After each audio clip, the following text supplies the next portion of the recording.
What up? And welcome to another episode of From the Script to the Screen. The Vinland Saga edition of From the Script to the Screen. Welcome. Episode 20 is out. So as always want to shout out the creator first and foremost, Makoto Yukimura, from Book 7, Season 2. Episode 20 covered chapters 92 and 93. And even though they did switch up the events of 93, we'll talk about that a little later. As always, shout out to Mappa Studios. I'm interested in seeing how they do this one, since they definitely switched up some events, some sequence of events, and even some of the characters in these events. So we'll see what they do next episode. But with that being said, let's get right into it. Like I said last week, the Battle of Catil's Farm was basically a warm-up for the King's forces. They easily had the upper hand. We saw that real early last week. We saw more of that this week. Something I enjoyed seeing was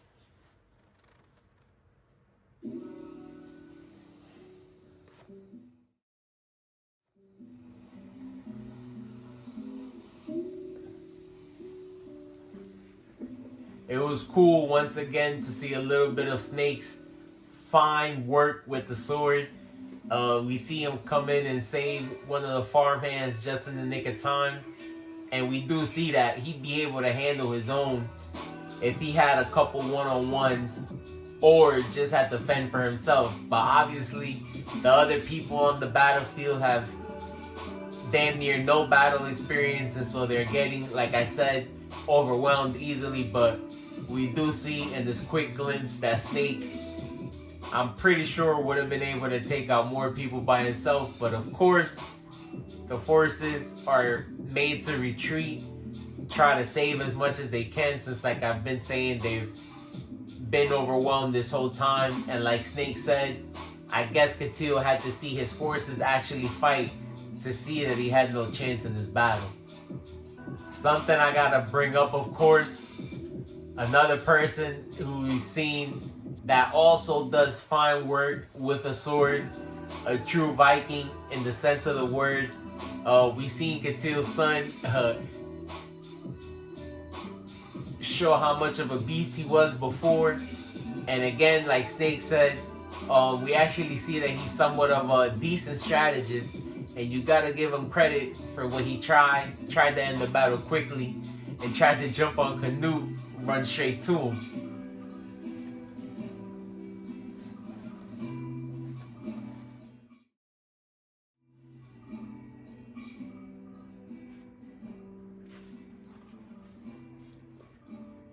And so I say shout out to him, because I definitely think he would have been able to get the job done.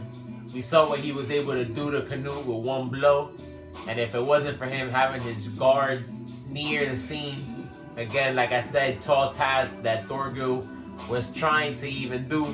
But you do gotta respect it. Like I said, he tried to end the battle quickly. But in my opinion, that's really all the enjoyment I would say that I got of the episode. Everything else after this was depressing, sadness, and just gut-wrenching, heartbreaking scenes. Over the past two episodes, we've seen that Arnhild has somewhat been the main focus of some of this drama. Without the problems involving the king, we know that her husband is somebody that ended up being on the farm. They both tried to escape, and for this, she was punished, beaten, and obviously we see at this point that she was beaten to the point that she's not able to recover from her injuries, and she unfortunately passes away on the cart. And like I said, very heartbreaking scene between Yrnir, Thorfinn, and Arnhild, because they actually thought, and it was presented to us at some point, that they'd be able to elevate, I guess you could say, and live better lives than the common slave.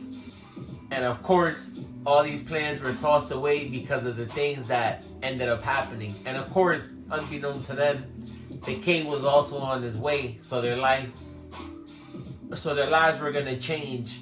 For the better or worse, we might not actually know, but this is the scenario that they're presented with now. And like I said, man, they covered 2 chapters. They switched up some of the things that happened in chapter 93. And so I'm looking forward to seeing how they cover it next week. And the reason why I'm even bringing it up, I usually wait because they have been known to extend or just change the timeline of events, but still keeping true to what happens. But this time, because they actually added a scene with Thorfinn and Leif, that conversation doesn't happen in the manga. So we'll see what happens next week. But with that being said, would love to know what y'all thought about the episode. Again, I know the second half of the episode was more depressing, but we did get a little bit of action for some of the guys that have been waiting for it. I know it's nowhere near enough, but we'll see what happens. I'm not too far ahead in the story either, but I'm a fan of what's going on. I enjoy it. And let me know what y'all think. Peace.